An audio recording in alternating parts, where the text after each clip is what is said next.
Po besoj që sfidë kryesore është kuptimi nga zyrtarët publik të ndalesave që kanë për sa i përket pranë të konfliktit interesit, është problemi kryesor, edukimi i tyre. Është një problem i vazhdueshëm. Agjësia ka tentuar që ta adresoj nga një herë, por nuk është që kemi arrit një sukses të madh. Çka jemi duke zhvilluar, ku jemi duke zhvilluar një mekanizëm, një modul të trajnimit elektronik, në mënyrë që të kemi kapacitete më të gjera për të trajnuar zyrtarët publik.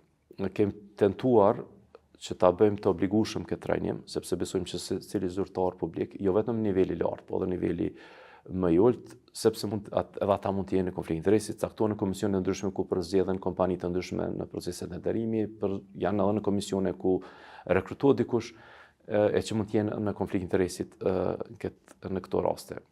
Konflikti i interesit dihet mirë filli i ka dy kritere bazike. E para është afërsia në vendimare, edhe e dyta është vendimare.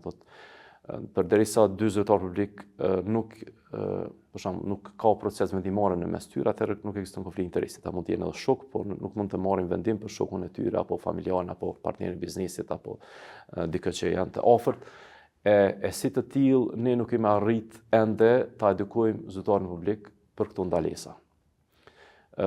Secili zyrtar publik nga raportet që kemi pranuar i shën këto probleme kur ato i kryen dikush tjetër. Po kryesisht nuk i shohin kur vetë janë pjesë të këtyre, edhe zakonisht kurdo që i kemi pyetur kanë thënë që nuk kam qenë i vetëdijshëm se edhe kjo është konflikt interesit. Kjo duhet të targetohet përmes edukimit të tyre. Ne kemi tentuar ta kryejmë këtë përmes autoriteteve, kemi disa zyrtarë brenda institucionet, të cilët i quajmë autoritete për trajtimin e rasteve të konfliktit interesit në nivelin e brendshëm, ata janë këshilltarë të udhëheqësve të institucionit apo zyrtarë publik, kudo që është ndonjë mëdyshje zyrtare që mund të jetë konflikt interesi, ata i këshillojnë. Po në anën tjetër kemi pasur që kjo nuk është e mjaftueshme dhe nuk kemi pasur ndonjë sukses shumë të madh. Tashmë duhet ta kryejmë vetë këtë detyrë, duhet punojmë pak më shumë në këtë aspekt. Përveç kësaj kemi pasur probleme edhe të ndalesat që kanë zyrtarët e lartë publik në ushtrimin e funksionit publike. Janë disa ndalesa ku nuk mund të kryejnë. Për shembull, kemi pasur vitin e kaluar një rast ku një anëtar i Këshillit Prokurorial është dashur të tërhiqet sepse nuk është tërhequr nga ushtrimi i detyrës së avokatit, e cila është ndaluar për secilin zyrtar të lartë publik.